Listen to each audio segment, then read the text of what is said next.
Awak dhewe meloi ya pengajian kalian ana lagu sing penak banget dirungokake nggih. Nah, saiki wis ngajak jenengan de Cahaya Pagi Cak Ning sing bakalan bahas utawa tema yang dibahas adalah dakwah bil hikmah. Cak Ning ya.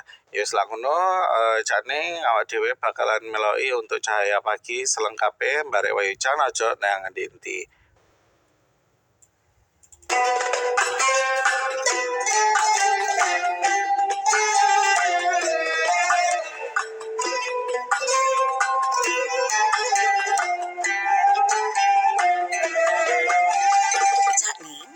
Wayahe sampean ngrungokno siaran Cahaya Pagi Brompat RRI Surabaya. Brompat, suara budaya Surabaya.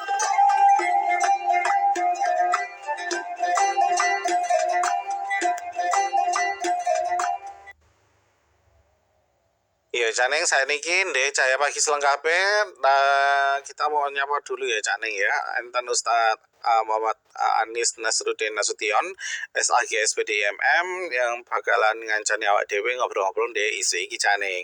Langsung ae, sugeng enjing. Assalamualaikum warahmatullahi wabarakatuh. Waalaikumsalam warahmatullahi wabarakatuh. Nggih. Ngapunten nggih Ustadz, gangguin pagi-pagi. Kita ngobrol-ngobrol dikit ya Ustadz ya. Kita pingin nambah-nambah ilmu lagi gitu ya Ustadz ya, sambil belajar ngeten nggih. Untuk di Cahaya Pagi ini kita bakal bahas dakwah bil hikmah nggih. Nggih. Nah, untuk Caneng yang mau gabungan ngobrol kalian Ustadz Anis, monggo gabungan dan WhatsApp kami 089602 satunya 3 kali 968 Caneng. Nah, untuk mengawali kami persilakan untuk Ustadz Anis mengawali terkait dari materi dakwah bil hikmah. Monggo Ustadz. Terima kasih atas waktunya. Assalamualaikum warahmatullahi wabarakatuh. Bismillahirrahmanirrahim. Alhamdulillah, segala puji bagi Allah yang maha pengasih dan maha penyayang, yang membalas doa hamba-hambanya apabila kita berdoa dan mengingatnya. Pertama-tama marilah kita panjatkan puja dan puji syukur kepada Allah Subhanahu wa taala yang mana telah mempertemukan kita dalam acara siaran Radio Republik Indonesia Surabaya Tanjung Perak Pagi, program acara Cahaya Pagi dengan keadaan sehat walafiat. Salawat serta salam tak lupa kita haturkan kepada junjungan kita Nabi besar Muhammad Sallallahu Alaihi Wasallam bersama ahlul baitnya, juga kepada guru-guru kita, orang tua kita, saudara kita, pemimpin-pemimpin kita, muslimin dan muslimat yang terdahulu juga yang akan datang. Caneng pemirsa program acara Cahaya Pagi yang berbahagia. Pagi ini tema kita adalah dakwah bil hikmah. Kata hikmah seringkali diterjemahkan dalam pengertian bijaksana. Adapun dakwah bil hikmah yang sesuatu pendekatan sedemikian rupa sehingga pihak objek dakwah mampu melaksanakan apa yang didakwakan atas kemampuannya sendiri tanpa rasa terpaksa. Dengan demikian dapat diketahui bahwa hikmah mengajak manusia menuju jalan Allah Subhanahu wa taala tidak terbatas pada perkataan lembut, kesabaran, ramah tamah, dan lapang dada, tetapi juga tidak melakukan sesuatu melebihi ukurannya. Dengan kata lain, harus menempatkan sesuatu pada tempatnya. Caneng pemirsa program acara Cahaya Pagi yang berbahagia. Dakwah bil hikmah yakni menyampaikan dakwah dengan cara yang arif bijaksana. Artinya dakwah dilakukan atas dasar persuasif serta dengan keteladanan. Dakwah yang menggunakan perkataan yang benar dan pasti, yaitu dalil yang menjelaskan kebenaran. Metode bil hikmah adalah suatu cara yang digunakan dalam upaya membawa orang lain kepada ajaran Islam dengan menggunakan argumentasi yang pasti, bahasa yang menyentuh hati dengan pendekatan ilmu dan akal. Begitu banyak ayat Al-Quran yang membahas dakwah bil hikmah ini. Salah satu di antaranya yaitu dalam surat An-Nahl ayat 125 yang artinya serulah wahai manusia kepada ajaran Tuhanmu dengan hikmah dan pelajaran yang baik, dan beritahulah mereka dengan cara yang baik. Adapun hikmah terbagi menjadi dua macam, yaitu hikmah teoritis dan hikmah praktis. Yang pertama akan saya jelaskan hikmah teoritis, yaitu mengamati inti suatu perkara dan mengetahui adanya hubungan sebab akibatnya secara moral, perintah, takdir, dan ketentuan. Hikmah teoritis ini merujuk kepada ilmu pengetahuan, sedangkan hikmah praktis merujuk kepada perbuatan yang adil dan perbuatan yang benar.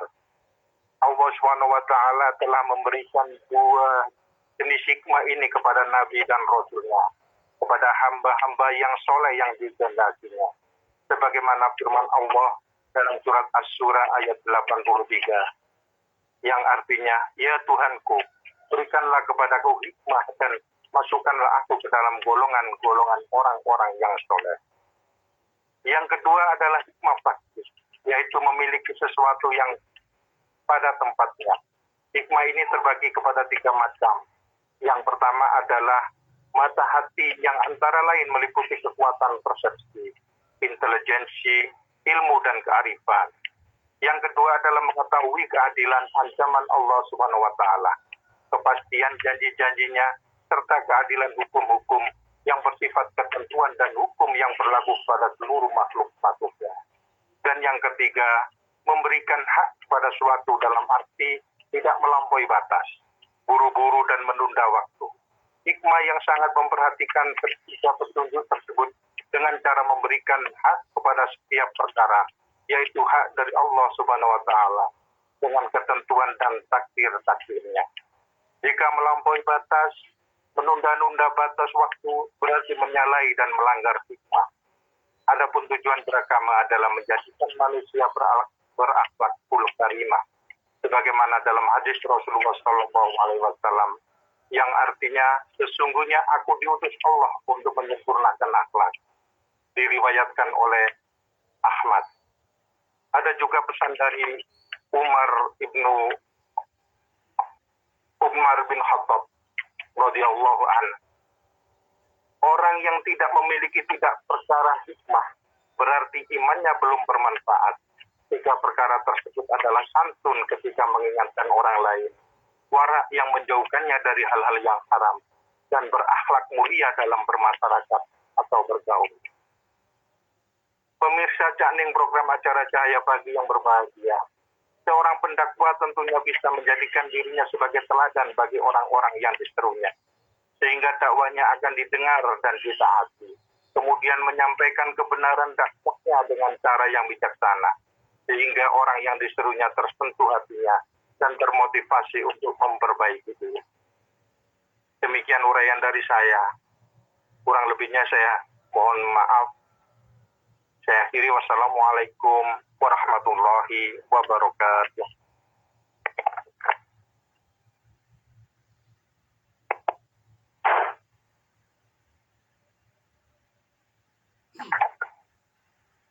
Jadi mekaten uraian tadi semoga bisa bermanfaat bagi kita semua. Baik. Nah, saniki Caning monggo yang ingin bergabung ya, kita nantikan untuk di 089602 satunya 3 kali 968. Monggo jenengan saged untuk bertanya-tanya ngeten nggih kalian Ustadz Anis Nasruddin. Nah, Ustadz niki dakwah bil hikmah yang kita bahas untuk di hari ini mungkin contoh dan juga tujuan ya. Ustadz, untuk dakwah bil hikmah ini apa yang harus dipahami oleh umat muslim? Monggo Ustadz. Jadi untuk contoh dakwah bil hikmah pernah dicontohkan oleh Rasulullah SAW, yaitu ketika terjadi suatu peristiwa. Ada suatu hari seorang yang mengadu kepada Rasulullah SAW dan menceritakan apa yang terjadi. Rasulullah tidak melaknat, akan tetapi Rasulullah memerintahkan agar diganti dengan sesuai dengan kemampuannya. Kisah ini adalah ketika Rasulullah SAW diadukan bahwa ada seorang sahabatnya yang waktu itu ketika puasa, beliau tidak bisa menahan nafsunya. Jadi sampai kemudian berhubungan badan, yang akhirnya ketika itu Rasulullah yang pertama adalah memerintahkan agar diganti dengan memerdekakan budak. Dan karena orang itu tidak mampu, maka Rasulullah memerintahkan untuk memberikan makan untuk 60 fakir miskin. Kemudian orang itu tidak mampu juga, maka Rasulullah memerintahkan untuk memakan kurma yang sedianya untuk mengganti puasa yang dilanggar. Kisah itu begitu bijaksana Rasulullah SAW dalam menghadapi dan melayani problem umatnya. Jadi beliau tidak serta-merta melaknat. Jadi itu salah satu contoh yang dicontohkan oleh Nabi Muhammad SAW. Nah, Ustadz, dakwah bil hikmah ini pasti memiliki macam-macam ya untuk metode penyampaiannya ataupun cara-caranya ngeten ya. Nah, ini kira-kira untuk metode atau cara untuk dakwah bil hikmah ini sendiri seperti apa, Ustadz? Jadi metode dakwah itu sebenarnya ada tiga macam, yaitu yang pertama bil hikmah. Jadi seperti yang kita bahas kali ini, bil hikmah itu menyampaikan dakwah dengan cara yang arif bijaksana, yaitu melakukan pendekatan sedemikian rupa sehingga pihak objek yang kita dakwai ini mampu melaksanakan dakwah atas kemauannya sendiri, tidak merasa ada paksaan, tekanan maupun dengan konflik. Dan yang kedua adalah dakwah maulizah hasanah. Dengan cara ini bisa kita artikan sebagai ungkapan yang mengandung unsur bimbingan, pendidikan, pengajaran, yaitu kisah-kisah beserta peringatan-peringatan dan pesan-pesan. Jadi pesan-pesan positif, misalkan kita memperingati hari-hari besar dan lain-lain. Sedangkan yang ketiga itu metode mujadalah. Metode mujadalah ini dakwah Islam yang dilakukan dengan cara nasihat, mengemukakan pendapat dan menyampaikan pokok ajaran Islam kepada umatnya.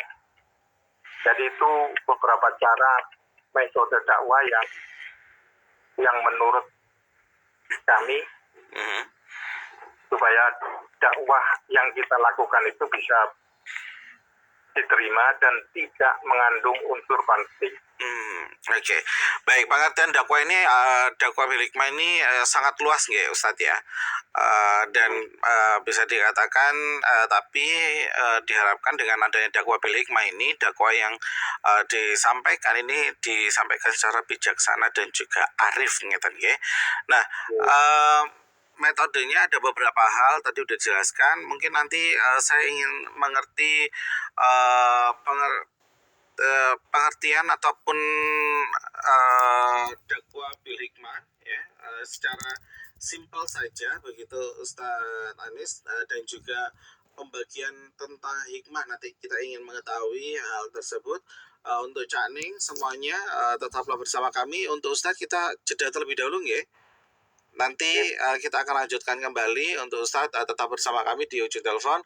Untuk Cak Ning kita akan jeda terlebih dahulu. Pastikan Anda tetap bersama kami ya.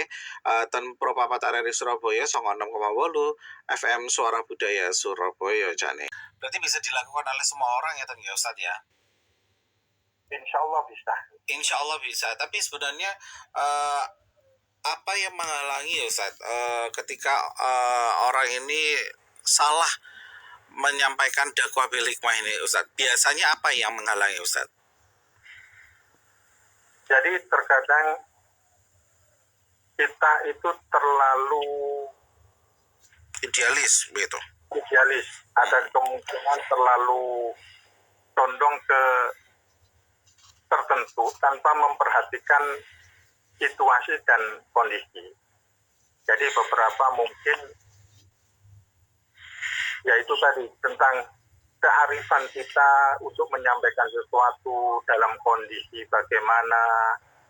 Nah, itu juga harus kita perhatikan. Kalau kita terpatok pada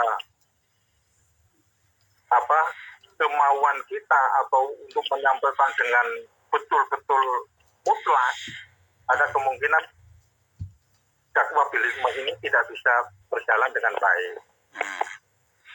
Oke. Nah, untuk Caneng itu tadi ya, untuk di segmen kedua ini membahas mengenai dakwah bil hikmah gitu. Karena memang untuk dakwah bil hikmah ini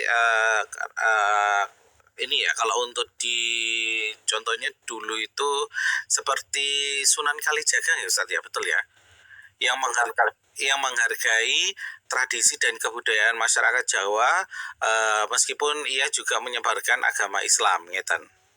Nah, iya betul. Oke, itu adalah salah satu contoh loh Cak Neng ya, Sunan Kalijaga. Mungkin ada contoh-contoh lainnya juga yang mungkin bisa dipetik begitu ya upaya-upayanya. Nah, kali ini mungkin tadi Ustadz juga sudah menjelaskan bahwa prinsip dari Al-Hikmah ini adanya kepemahaman ya, lalu kewajaran, ketepatan, dan juga adanya apakah sunnah ini juga masuk dalam prinsip-prinsip dakwah Al-Hikmah Ustadz? Sunnah. Jadi yang dikatakan sunnah itu kan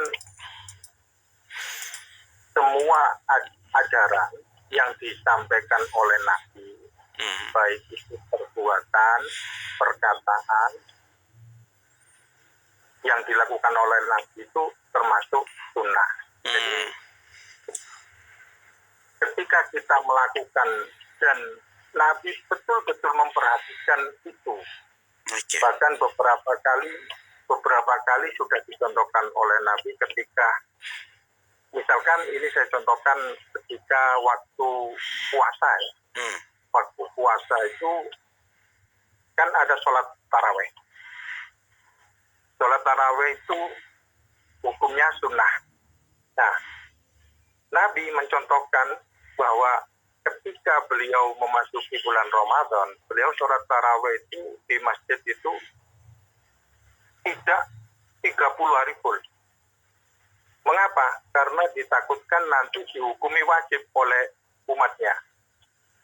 Sehingga cuma beberapa hari beliau di masjid, kemudian selebihnya dilakukan di rumah. Jadi bentuk-bentuk seperti itu merupakan dakwah yang memperhatikan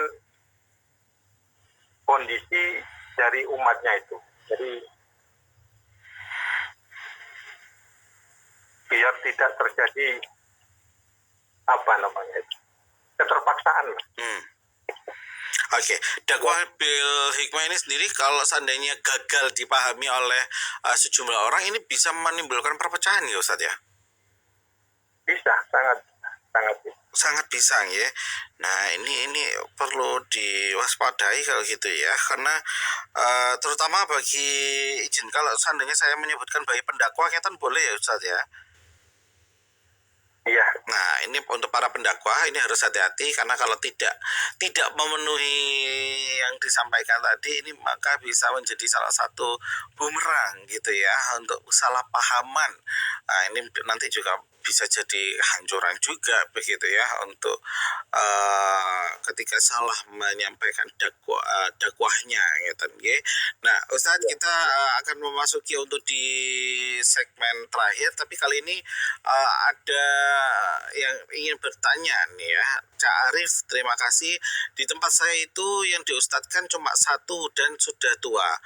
Kalau digantikan untuk menjadi imam atau kadang pas ada acara undangan tetangga itu orangnya tidak mau begitu ya. Padahal setahu saya ada yang lain juga bisa memimpin. Oh, nggak mau berbagi gitu ya. Kalau ini ya ngimami ya tetap dia harus ngimami gitu ya. Meskipun ada acara apapun gitu tetap dia mengimami. Ustadz ini bagaimana ini Ustadz menanggapinya? Jadi untuk hal-hal seperti itu sebenarnya intern di lingkungan situ ya. Jadi sebenarnya ketika kita itu berada di suatu lingkungan dan kita tahu diri tentang kita dan kita memberikan istilahnya pengertian kepada yang lain bahwa suatu ketika nanti kita itu juga akan digantikan oleh yang lain untuk regenerasi atau muncul generasi-generasi yang baru, sebenarnya sangat perlu untuk diberikan kesempatan. Jadi tidak bisa serta-merta harus dimonopoli sendiri. Dan itu pun nantinya tidak baik apa persepsi dan tanggapan dari masyarakat yang lain. Dan mungkin sedikit bisa menimbulkan yaitu tadi rasa mungkin gondok, mangkel atau dirasani macam-macam gitu. Jadi sebenarnya. Tapi untuk menjadi pendakwa ini juga penasaran sih saya sebenarnya Ustadz. Ini kan disampaikan tadi dari Syarif kan ada Ustadz yang Ustadznya cuma satu dan sudah sepuh begitu ya, udah lanjut usia. Nah sebenarnya untuk menjadi pendakwa Ustadz, ini kita boleh tidak sih Ustadz anak-anak yang notabene-nya kita berawal dari ini aja menganggap bahwa sudah balik ngeten nggih. Ini apakah semua boleh untuk menjadi pendakwa Ustaz? Atau justru memang ada kriteria bahwa untuk dijadikan ustadz atau pendakwa ini ya memang bagi mereka yang ilmunya sudah tinggi dan usianya pun juga sudah mumpuni atau sudah di atas 50 katakanlah lansia gitu. Jadi sebenarnya semua itu tergantung penerimaan di masyarakatnya ya. Yang kita tahu bahwa ada di beberapa tempat, ada yang pendakwa-pendakwa kecil, itu kan sudah banyak yang muncul di TV. Jadi sebenarnya untuk berbicara tentang kebaikan, itu tidak diharuskan seseorang harus sudah dewasa atau yang lain-lain. Yang penting mereka mengetahui ilmunya dan yang disampaikan itu betul-betul dari pokok ajaran Al-Quran dan hadis dan sudah bisa diterima oleh masyarakat banyak. Saya kira semua bisa dilakukan, semua bisa melakukan. Itu. Jadi yang disampaikan itu tidak aneh-aneh dan tidak melenceng dari ajaran agama Al-Quran dan hadis. Nah kali ini terima kasih untuk Cak Amir tadi ya sudah bergabung bersama kami. Ini ada juga nih, ini matur nuwun, ini pertanyaannya juga cukup menarik untuk Cak Amir. Ustadz, bagaimana dengan adanya YouTube atau media sosial ya, TikTok dan segala macamnya, Instagram, Facebook dan semuanya ini, banyak Ustadz yang tidak pernah mondok, hanya menang viralnya saja, akhirnya banyak diikuti oleh umat Islam, sedang yang kiai ataupun juga ustadz yang sungguhan, yang memang notabene-nya mondok dan segala macam ini kalah tenar. Apakah ini tidak menyesatkan umat? Nah ini monggo nih Ustadz ini karena memang sekarang lagi dikit-dikit viral ngeten ya, kalau seandainya ada yang di posting-posting ngeten ya, monggo Ustadz. Ya, jadi sebenarnya dengan media sosial yang berkembang saat ini itu sebenarnya sangat bagus sekali untuk penyampaian atau penyebaran ajaran agama. Jadi kalau dulu kita hanya terpaku pada ceramah di masjid atau melalui kaset yang diputar di masjid atau pengajian-pengajian umum. Sekarang kita bisa lihat YouTube atau TikTok atau semacamnya, sudah tahu tentang hal-hal baik yang disampaikan oleh para ulama atau para kiai-kiai yang memang diupload di media tersebut. Nah, untuk yang berkaitan dengan ustadz-ustadz dadakan atau penceramah-penceramah yang viral dadakan itu sebenarnya kalau memang tidak menyalahi terhadap ajaran Islam yang sesungguhnya bukan sebuah masalah, karena kita juga tidak tahu mereka itu belajar atau tidak, kita kan juga nggak tahu. Nah, mereka ngomong tentang Islam dan mereka tahu dan yang diomongkan itu benar, saya yakin mereka juga belajar. Dan ketika mereka menyampaikan dan kebetulan viral, ya alhamdulillah, sehingga dakwah ini tidak ada matinya gitu. Tidak terpatok pada seseorang yang dianggap paling benar. Berapa yang mungkin menjadi pilihan kita untuk didengarkan selama itu tidak melenceng dari ajaran Al-Quran dan hadis. Tuh ya, untuk Cak Amir, moga-moga ini bisa jadi pencerahan ngeten ya. Jangan hanya menang tenannya tapi juga dilihat juga gitu ya. Tapi Ustadz izin, kan banyak ya, memang saya setuju ya dengan Cak Amir tadi yang mengatakan bahwa melalui media sosial ini sangat bisa untuk menjadi apapun itu, gitu ya, termasuk untuk menjadi ustadz atau menjadi pendakwah, menjadi seorang penyiar pun juga bisa gitu ya. Tapi perlu tidak Ustadz sebenarnya kita itu kita ingin mendapatkan pencerahan mengenai ajaran-ajaran agama, tapi kita memilih begitu Ustadz, maksudnya memilih ustadz siapa atau pendakwa siapa gitu ya, yang memang memiliki yang latar belakangnya bisa dipertanggungjawabkan gitu istilahnya, tidak hanya menang tenarnya begitu Ustadz. Boleh tidak kita melakukan hal seperti itu Ustadz? Jadi sebenarnya yang muncul di media sosial YouTube atau TikTok dan lain-lain itu kan beberapa kiai yang mungkin bisa dikategorikan ada kiai yang mungkin dari organisasi besar atau NU misalkan, dengan pemahaman NU-nya, ada yang dari Muhammadiyah dengan pemahaman Muhammadiyahnya. Dan ada juga yang banyak yang muncul yang dari pemahaman-pemahaman yang lain. Jadi memang sangat perlu kita memilih. Kita tidak bisa harus semua kita terima.